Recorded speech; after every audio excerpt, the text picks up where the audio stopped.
Hey YouTube, you're right. So today I'm gonna do a reaction on this really awesome video I found on the interwebs. It is a video of this woman who does Element Life. It's an SUV. So she lives in an SUV and she's a rock climber. But what's more interesting is she's a fucking mad lad. So without any further ado, let's get at it, shall we? Yeah, so I already see a bunch of baked goods. There's nothing I won't eat unless my body responds to it, like the smell. It's amazing how much we've stepped away from our natural instincts. I think at the end of the day, we're animals. We have instincts. We can tell through sight and smell and touch whether or not something is bad. Yay! This is what I'm talking about. We got a sandwich. We got a cheese and fruit platter. That's my kind of person. I always wanted to go dumpster diving, but never fucking had the guts to do it. This whole bag is just full of these barbecue chicken thing.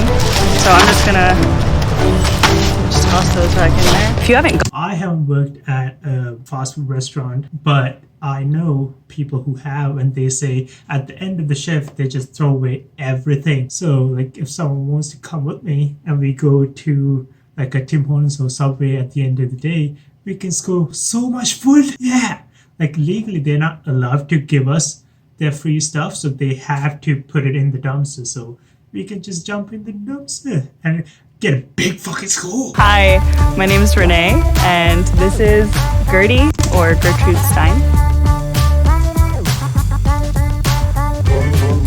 I was looking for a vehicle for maybe a month. I wanted to hit the road really fast. I had money already saved up, and so I was itching to go. I liked how the Element utilized all of the space. So it didn't have any features just to look cool or interesting. It's probably the ugliest car, but it's ugly for a purpose. And I really like how it's inconspicuous. It's super short. It has four-wheel drive. It has decent clearance. Reliability too. Hondas are just super reliable. I was introduced to climbing, but my Asian senses are tingling. In my head, Hondas and Toyotas, Aquiras and Lexuses are the most reliable cars you could buy. It's a thumbs up from me. By one of my roommates about 3 years ago. I instantly fell in love with it, but I was 26 at the time and I just felt like I had a lot of catching up to do. And I've always been into traveling and into stint work, saving up money for the next adventure. I knew when I found out that being a dirtbag or living on the road was a part of the climbing lifestyle that it was perfect for me. I feel like she could be a role for me. I'm getting close to 25 and I have never climbed outdoors. I actually wanted to, but I just never had the fucking guts to do it. And I lived in a van before, so it's not that big a deal. Just drive there and pay for the yearly membership, which isn't much. It's $50 a year, but I just never got around to doing it. I have the cargo box on top, which stores climbing gear mostly. I have dirty clothes up here, all the climbing stuff, laundry detergent. Yeah, I got into climbing a year ago. I have stopped ever since the pandemic happened. But these climbing gears are fucking expensive. One of those climbing things is $20 each, and they have 15 to go up a fucking route. So that adds up real quickly, and you had to have a gree, which is another $100, and then the rope is another $100. The harness is another $100. The shoes are another $100. So I can see why rock climbers would prefer to live off dumpsters. And a camping chair. We have a water jug, necessary, and dry food goods in the bin. One of the things I hate about the Canadian weather is it freezes, so you can't keep any food or water in your car during the winter terms unless you have really good solar panels and a fridge that heats up as well. In here, which includes Nutella, one staple. And then I keep my clothes in a shoe box holder. I just find that the easiest way to organize in between. It's a towel, some extra sweaters, and then notebooks, books I'm reading, bungees I use for hanging the scarves. I would say I don't really like her setup, mainly because you had to lift stuff to get to stuff.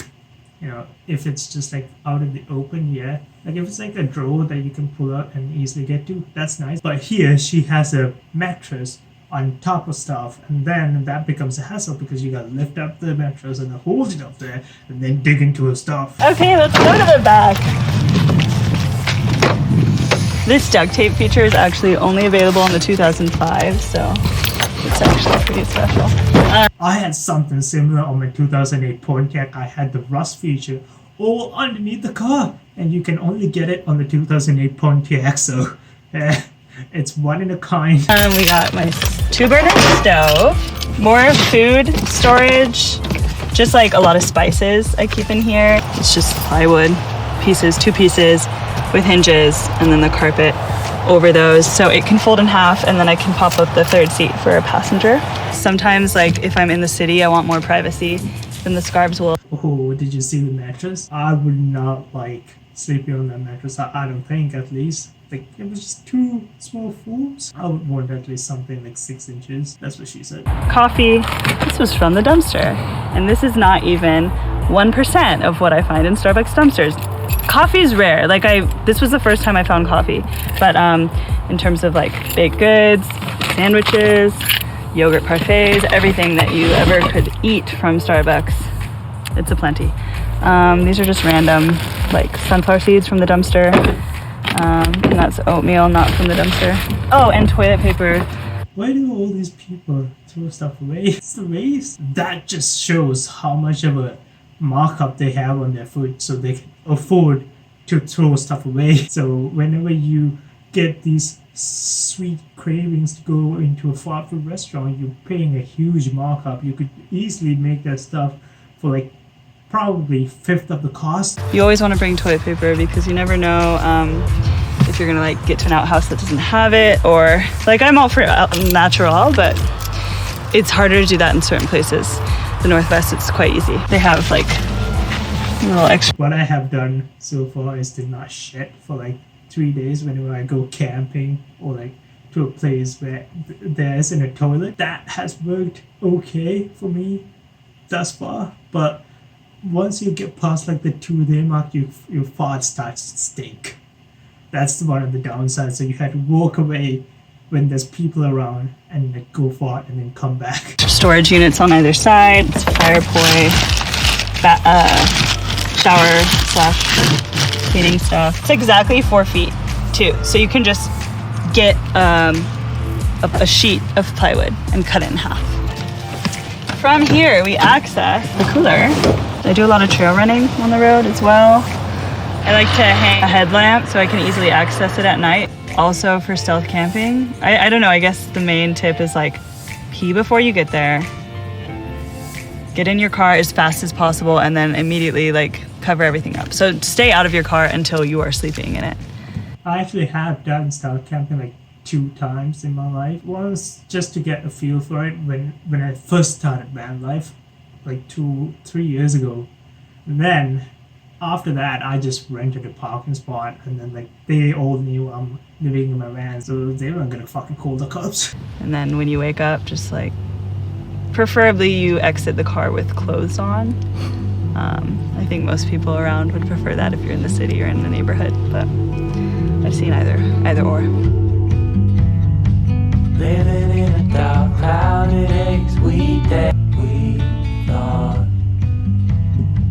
it was always on fire. I think that it's easy for me to make money while living on the road because, well, first and foremost, it started out with a pretty nice security blanket of savings. I've just always been a saver. Like, I've never been someone who goes out and spends a lot of money. I've always been, like, into buying used clothes. I had a good amount of money saved up. But then I also have always been, like, into working, like, stint-based jobs, like gigs. I actually agree with her, but nowadays, most of the professional jobs are remote, other than mechanical engineering for some fucking reason. But that's the exact reason why I started studying artificial intelligence. Now, most artificial intelligence engineers are working remotely, and that's a really good base for living out of your van. And just like post up somewhere, work for a few months, and then carry on. I would say absolutely do it. don't hesitate. Of course, there's danger. There's just as much danger, if not more danger, in the city. Be smart. Trust your instincts. If someone's making you uncomfortable, don't be alone with that person. I have mace in my car, but I still always lock the doors when I'm sleeping, and I usually don't sleep in places where there's like few other people around, kind of out in the middle of nowhere. It's got to be like either nobody else is around, or I'm in a place where there's a bit of a community.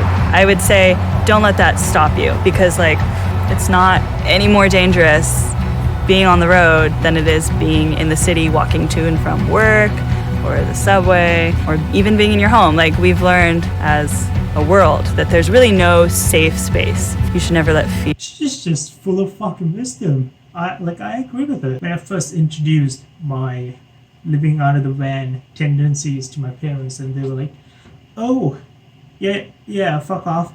And then like afterwards, when I bought my van, and then they were like, okay, so you're doing this, fine. Okay, maybe at least get a fucking bear spray, so in case someone tries to rape you, you can spray them with it. Who's gonna try to rape me? Look at me, it's mediocre at best. Fear keep you from doing things that you want to do, but you should also do so with awareness, like just staying aware, attentive, because as a woman, that's just what we have to do. Okay guys, well that's it for the video, but before we go, we have to make our Lord and Savior Grand Stefan happy and hit the like button. Alright, so yeah, with that said, I think what she's doing is incredible. I would like to do it. I'm just finishing up school and I have to stay in Toronto for the next 4 months, but after that, look out man life. I'm coming for ya. But until then, I will carry on living this peasant mediocre life in this fucking room. And with that said, I'm gonna end the video here, and I hope you have a jolly good life, and I'll see you in the next one. Oh, before you go, please consider liking and subscribing and all that good stuff. So, yep, I'll see you in the next one. Peace.